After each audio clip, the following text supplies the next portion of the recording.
साथियों, स्वागत है आप सभी का आपके अपने YouTube चैनल फार्मा वाला पर।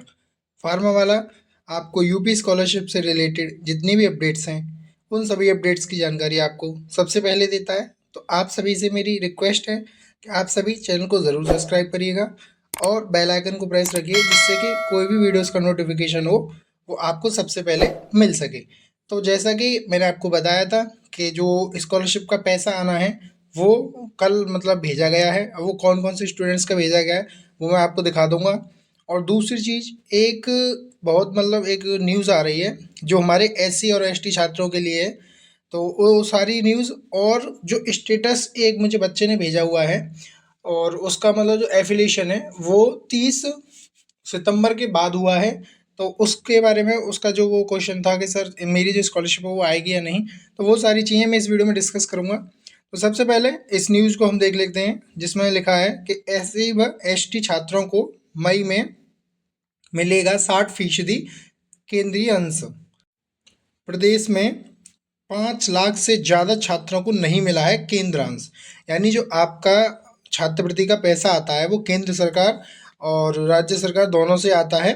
तो उसमें बच्चे जो 60% रह गए हैं उनको जो केंद्र का पैसा है वो मिलेगा। तो इसमें पूरी न्यूज़ देख लेते हैं। प्रदेश में छात्रवृत्ति एवं शुल्क भरपाई योजना के तहत अनुसूचित जाति व जनजाति के छात्रों को केंद्र की ओर से मिलने वाली 60% राशि अगले माह में मिलने की संभावना है। 5 लाख से ज़्यादा छात्रों के खातों में अब तक केंद्रांश नहीं पहुंचा है। इसमें छात्रों को दिक्कतों का सामना भी करना पड़ रहा है। प्रदेश में 2.5 लाख रुपए तक सालाना आमदनी वाले एससी एसटी परिवार के विद्यार्थियों को शुल्क की भरपाई के साथ छात्रवृत्ति का भुगतान किया जाता है। इस वर्ग के विद्यार्थी को होने वाले भुगतान का 60% हिस्सा केंद्र सरकार और 40% हिस्सा राज्य सरकार देती है। ठीक है, तो सभी विभागों में और सभी कैटेगरी में यही होता है कि 60% हिस्सा जो है वो केंद्र सरकार का होता है, 40% राज्य सरकार देती है। ठीक है, तो इनका जो पैसा आना था वो 40% हिस्सा जो है वो भेज दिया गया है, लेकिन केंद्र का पैसा जो है वो बचा हुआ है। तो इन्होंने जो समाज कल्याण विभाग है उनके अधिकारियों के मुताबिक जो पिछले वित्त वर्ष में जिन विद्यार्थियों के खाते में अभी तक केंद्रांश नहीं पहुंचा है वो 15 मई तक पहुंचने की उम्मीद है।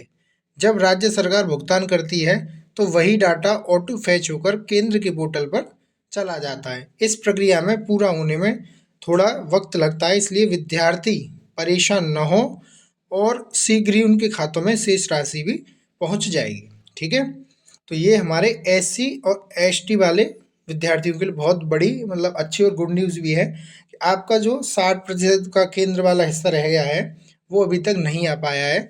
तो वो सारा पैसा आप सभी को 15 मई 15 मई तक आप सभी को देखने को मिल जाएगा। और वो जो पैसा है वो आपका सिर्फ उसी अकाउंट्स में आएगा जिसमें डीबीटी और आधार इनेबल दोनों प्रोसेस हैं। ठीक है, अब हम बात करते हैं कल किस कैटेगरी का पैसा आया है और कितना आया है। तो मैं आपको दिखा देता हूँ। इसमें जो पेमेंट है 9,200 रुपये क्रेडिट हुआ है जो कि 13/4/2026 को हुआ है। और इनका जो बैलेंस है 9,200.10 बाई डायरेक्ट बेनिफिट्स ट्रांसफ़र यूपीजीबी। ठीक है, किसके थ्रू हुआ है? डायरेक्ट बेनिफिशियल ट्रांसफ़र यानी डीबीटी के थ्रू। दूसरा जो है इसमें इनके 8,000 रुपये आए हैं जो क्रेडिट हुए हैं 13/4/2026 में। और इनका जो पैसा आया है वो भी इनका डायरेक्ट बेनिफिट्स ट्रांसफ़र यानी डीबीटी के माध्यम से ही इनके अकाउंट्स में आया है। तो ये ऐसे जो स्टूडेंट्स हैं इसमें जो पैसा वर्ग मतलब अनुसार आया है, तो इसमें जो वर्ग है वो हमारा है, एक ओबीसी वर्ग का बच्चा है और एक माइनॉरिटी वर्ग का है। एक ओबीसी और एक माइनॉरिटी, 2 वर्ग का पैसा है ये। अब हम बात करेंगे मतलब अभी जो बच्चे रहेंगे उनका क्यों नहीं आ रहा है।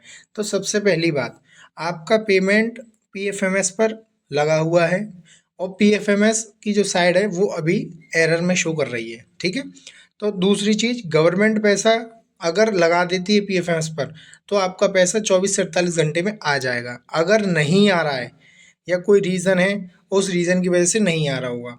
दूसरी चीज़, जिन बच्चों का अभी तक पेंडिंग दिखा रहा है, जिन भी बच्चों के अभी स्टेटस पे पेंडिंग है, तो पेंडिंग वाले बच्चे तो बिल्कुल परेशान ना हो क्यों? क्योंकि आपका पैसा 101% आएगा, और अदरवाइज कोई रीज़न आ रहा है उसमें, तो वो रीज़न के अकॉर्डिंग आपका पेमेंट आएगा, ठीक है। और एक मुझे बच्चे ने भेजा भी है, मैं आपको दिखा देता हूँ, जिसमें उन्होंने अपना जो मतलब स्टेटस मुझे भेजा हुआ है। तो इसमें इनका लिख रहा है कि इनकी जो सारी चीज़ें वो कंप्लीट हो चुकी हैं, सब कुछ कंप्लीट है, वेरीफाइड है, करेक्ट है, सब कुछ है, लेकिन जो ब्लॉक हुआ है वो इसका इनका जो हुआ है वो एफिलेशन आफ्टर 13 सितंबर। जो ब्लॉक कंडीशन वो दिखा रहा है कि 30 सितंबर के बाद इनका जो एफिलिएशन हुआ है, यानी कि जो इस कॉलेज में ये पढ़ते थे वहाँ पर इनका जो कॉलेज का एफिलिएशन हुआ है वो 30 सितंबर के बाद हुआ है, ठीक है। तो उससे पहले होना था, उसकी क्या वजह है, क्या सारी चीज़ें हैं, तो ये चीज़ आप सबसे पहले अपने कॉलेज में जाइएगा। अगर कॉलेज से आपको कोई सही रेस्पॉन्स नहीं मिल रहा है तो आप इस फॉर्म को प्रिंट करिए। प्रिंट करने के साथ आप अपने कॉलेज से एक अप्रूवल लेटर लीजिए कि आपके जो कॉलेज को मान्यता मिली थी वो कब मिली थी। वो अप्रूवल लेटर लेके आप सीधा चला जाइए डीडब्ल्यू अधिकारियों के यहाँ पे। डीडब्ल्यू अधिकारी के यहाँ पे जाके वहाँ पर आप उन्हें सारी चीज़ें दिखाइए, और जब आपको वो सारी चीज़ें बता देंगे। अगर आपका एफिलिएशन बाद में हुआ होगा तो आपको कुछ नहीं हो सकता है, आपका जो पेमेंट है वो नहीं मिल पाएगा। अगर आपका एफिलिएशन पहले हो चुका है तो जो आपको पेमेंट है वो मिल जाएगा, ठीक है। इसमें बिल्कुल क्लियर बात है। और दूसरी चीज़, आप मैं आपको बता देता हूँ आप एफिलिएशन देखें कैसे।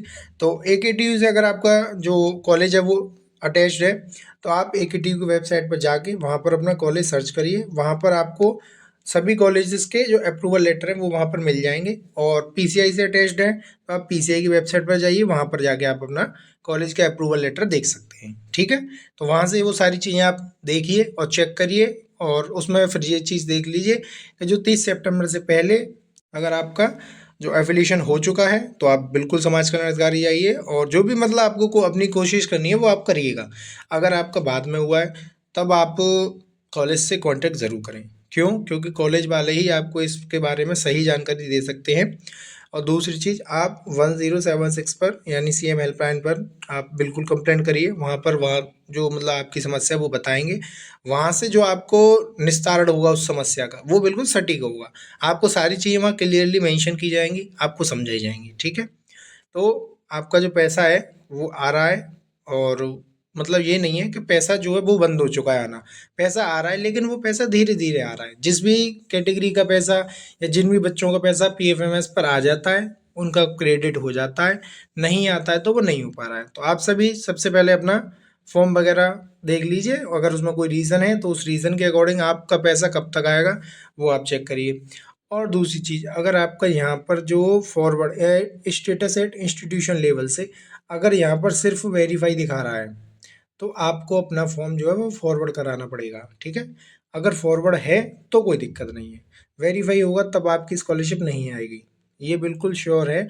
अगर वेरीफाई है तो आपका पैसा नहीं आएगा, फॉरवर्ड है तो आपका पैसा आ जाएगा।